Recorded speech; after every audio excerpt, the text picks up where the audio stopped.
ኦርቶዶክስ ነኝ እና ፍቅረኛዬ ደግሞ እስላም ነው። አንዳንድ ነገር ስለምነትክ ንገረኝ ስለው ከኔ የተሻለ ሌላ ሰው እንዲነግርሽ ከነሱ ብትሰሚ ይሻላል፣ እኔ ተጭኘሽ ወደ እኔ ላመጣሽ አልፈልግም አለኝ ማለት ነው። እና በስነ ስርዓት ማወቅ ስለፈለኩ ነው ወደ አንተ የመጣሁት። ላይቭክ ሼር ተደረገልኝ መጣሁ። እሺ እንኳን ደህና መጣሽ ብለናል። በመጀመሪያ እንኳን ደህና ቆያችሁ። አይሽ ጥያቄዎችን መጠየቅ ትችላለሽ። ስላለው ነገር አንዳንድ ነገር ብትነግሩኝ በጣም ደስ ይለኛል። ማለት ሁለታችን ተቃራኒ ሆነን አንድ ቤት እንደማንኖር በደንብ አውቀዋለሁ።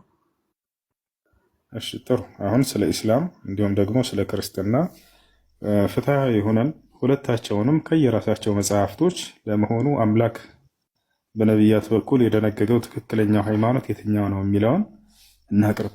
አንቺ ደግሞ ንጹህ አይምሮ አለሽ፣ ያንን ታመዛዝኛለሽ ማለት ነው። ገብቶሻል አይደል? እሺ ደስ ይለኛል፣ ያዳመጥኩ ነው። እንግዲህ እኔም አንቺም ልናምንበት የሚገባ ነገር አንድን ሃይማኖት እኛ ሄደን እዛ ሳንፈልገው በፊት ያ መጽሐፍ ራሱ ገልጦልን ልናገኝ ይገባል አይደል? እኛ ሄደን ፈልገን ፋጭረን ይሄ ነው በቃ የምንለውና የምንወስነው መሆን የለበትም አይደል? ነገር ግን ያ መጽሐፍ ራሱ አምላክ በዚያ በላከው መጽሐፍ ውስጥ ይሄኛው ነው ትክክለኛው ሃይማኖት ብሎ ራሱ ሊደነግገው ይገባል። እምነት ትክክለኛ ሊያሰኘው የሚችለው ነገር ምንድነው? ሌላው ነገር አምላክ ሲደነግገውና ነብያቶች ከአምላክ ተቀብለው ለሰው ዘር ሲሰብኩት ጊዜ ብቻ ነው። ስለዚህ ይሄንን መሰረት ከያዝን አስል ከያዝን ሁለቱንም ሃይማኖቶች እንደየራሳቸው መጽሐፍት እንሄድና አሁን አምላክ በነብያት በኩል የደነገገው ትክክለኛው ሃይማኖት የትኛውን ነው የሚለውን እንመረምራለን። እስኪ ከእስልምና እንጀምርና ወደ ክርስትና እንሄዳለን። ለመሆኑ አምላክ አላህ ሱብሓነሁ ወተዓላ በቁርአን ላይ እስልምናን ሃይማኖት ለሰው ዘር ደንግጓል? ነብያቶችን አዟቸዋል? ነብያቶችም ይሄን እስልምናን ሃይማኖት ሰብከውታልን? እነርሱስ ተከትለውታልን የሚለውን እንመለከታለን። አዎ አምላክ አላህ ሱብሓነሁ ወተዓላ እስልምናን ሃይማኖት ደንግጎታል። ነብያቶችም ልክ እንዲሁ ሰብከውታል።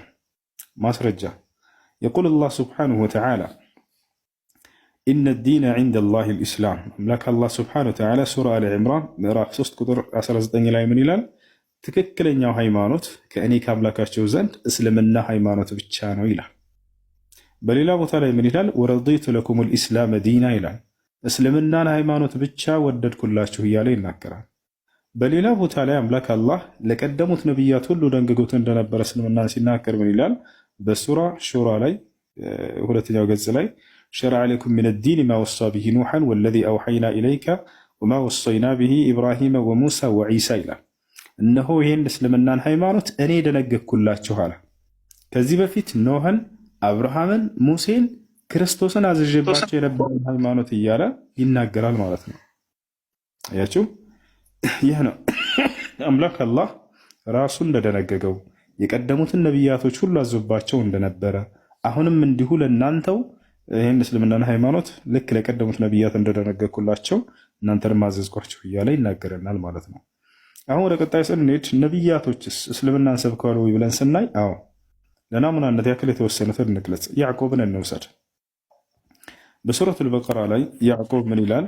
ወያዕቆብ ያ በኒየ ኢነላህ አስጠፋ ለኩም ዲን ፈላ ተሙቱነ ኢላ ወአንቱም ሙስሊሙን ይላል። ያዕቆብ ምን አለ? ልጆቼ ሆይ እነሆ አምላካችሁ አላህ አንድ ሃይማኖትን መርጦላችኋል፣ አደራ ልጆቼ ሙስሊሞች ሆናችሁ እንጂ አትሙቱ አላቸው ይላል። ስለዚህ ያዕቆብ አደራ ሙስሊሞች ሆኑ እያለ ይህ ታላቅ ነቢይ ሰዎችን ሁሉ ሲሰብክ ነበር ማለት ነው። አያችሁ፣ ልክ እንዲሁ ነቢያቶች ቃል በቃል እኔ ሙስሊም ነኝ እያሉ ይናገራሉ ሁላ። ከነዚያም መካከል ታላቁ ነቢይ ኑህ ዓለይሂ ሰላም ኑህ ምን ይላል? ወኡሚርቱ አን አኩነ ሚነል ሙስሊሚን አለ በሱራ ዩኑስ ላይ። እኔ ከሙስሊሞች እንደሆን ታዘዝኩኝ አለ። አምላክ ያዘዘው ሙስሊም ሁን ብሎ ነው። ዮሴፍ እኔ ሙስሊም ነኝ እያለ ይናገራል። ተወፈኒ ሙስሊመን አለ ወአልሒቅኒ ቢሳሊሒን። አምላክ ያላህ ሆይ ሙስሊም አድርገህ ግደለኝ፣ በቀጣዩም ዓለም ከደጋጎቹ ማስተገኝ አለ። ያቸው ሐዋርያቶች ቃል በቃል የመሲሁ ተከታዮች እኛ ሙስሊሞች ነን እያሉ ይናገራሉ።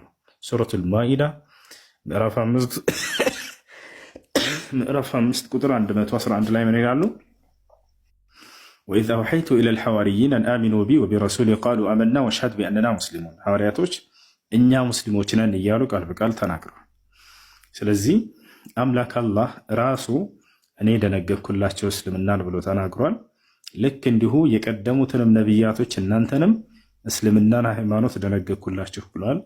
ልክ እንዲሁ ነቢያቶች ቃል በቃል አደራ ሙስሊሞች ሁኑ እያሉ ሰብከዋል። ልክ እንዲሁ ነቢያቶች ቃል በቃል እኛ ሙስሊሞችን እያሉ ተናግረዋል። ያሹ አብርሃምስ ምን ነበር እምነቱ ብለን ስናይ ማካነ ኢብራሂም የሁዲየን ወነስራንየ ወላኪን ካነ ሐኒፈን ሙስሊማ ይላል። አብርሃም አይሁድ አልነበረም፣ ክርስቲያንም አልነበረም። ነገር ግን በቀጥተኛው መንገድ ላይ የነበረ ሙስሊም ነበር እያለ ይናገረዋል። ይህን ይመስላል። አሁን ይህን ከተረዳን ከእስልምና እስኪ ክርስትናንስ በራሱ መጽሐፍ እንመዝነው። እነዚህ ሆኑ እስልምና ላይ ያቀረብናቸውን ጥያቄዎች በክርስትና ላይ እናቅርበው። ያ ማለት አምላክ ክርስትናን ደንግጎታል ወይ መጽሐፍ ቅዱስ ላይ? ልክ እንደሆነ ነቢያቶች ክርስትናን ሰብከዋል ወይ መጽሐፍ ቅዱስ ላይ? ልክ እንዲሁ መጽሐፍ ቅዱስ ላይ ከነቢያቶች መካከል አንድ ነቢይ እኔ ክርስቲያን ነኝ ብሎ የተናገራል ወይ? ልክ እንዲሁ አራተኛው ጥያቄ ምንድነው? መጽሐፍ ቅዱስ ላይ የምናነሳው ልክ እስልምና ላይ የጠየቅነውንና የመለሰልንን አንድ የመጽሐፍ ቅዱስ ጸሐፊ አንድ ነቢይ ስሙን ጠቅሶ አከሌ ነቢይ ክርስቲያን ነበር ብሎ የተናገራል ወይ? ሂደን ስናይ ጊዜ የሚገርመሽ ለእነዚህ ጥያቄዎች ሁሉ መልስ አናገኝላቸው። እግዚአብሔር ከኦሪት ዘፍጥረት እስከ ራእይ ድረስ አንዲትም ቦታ ላይ ክርስትናን ሃይማኖት ደነገግኩላቸው ያለበት ቦታ የለም። ልክ እንዲሁ ከኦሪት ዘፍጥረት እስከ ራእይ ድረስ አንድ ነቢይ አደራ ክርስቲያን ሆኑ ብሎ የሰበከ ነቢይ የለም። ልክ እንዲሁ አንድም ነቢይ እኔ ክርስቲያን ነኝ ብሎ የሰበከ የለም። አረ እንዳው የመጽሐፍ ቅዱስ ጸሐፊያን አንድ እንኳን አከሌ ነቢይ አብርሃም ወይንም ዳዊት ወይንም ሰለሞን ክርስቲያን ነበር ብሎ የተናገረ አንድም የለም። አየሽ፣ አምላክና ነቢያቶች ካላወቁትና ካልሰበኩት ይህ ትክክለኛ እምነት ሊሆን አይችልም በፍጹም። ትክክለኛ እምነት ብሎ ማለት አምላክ የደነገገው ነቢያቶች የሰበኩት ሲሆን ጊዜ ነው። ይሄን የምታገኙት እስልምና ላይ ብቻ ነው። ሌላም እምነቶች ላይ በፍጹም ለዚህ ጥያቄ መልስ አታገኙ። አምላክ አላህ ራሱ እኔ እስልምና እንደነገግኩላችሁ ብሎ የሚናገር ነው። ነቢያቶች ራሳቸው አደራ ሙስሊሞች ሁኑ እያሉ የሚሰብኩት ነው። ገብታችኋል?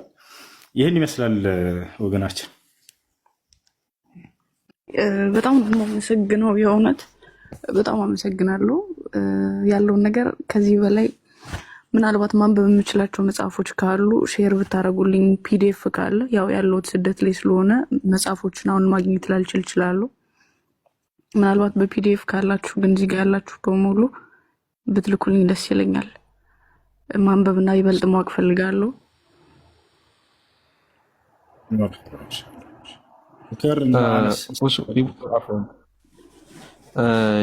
እንትን በውስጥ ቴክስት አድርጊልኝና ጽሁፎችንም ምናምን ላጋራ እችላለሁ። አንዳንድ ሀሳቦችንም ችግር የለውም ጻፊልኝ፣ ቴክስት አድርጊልኝ።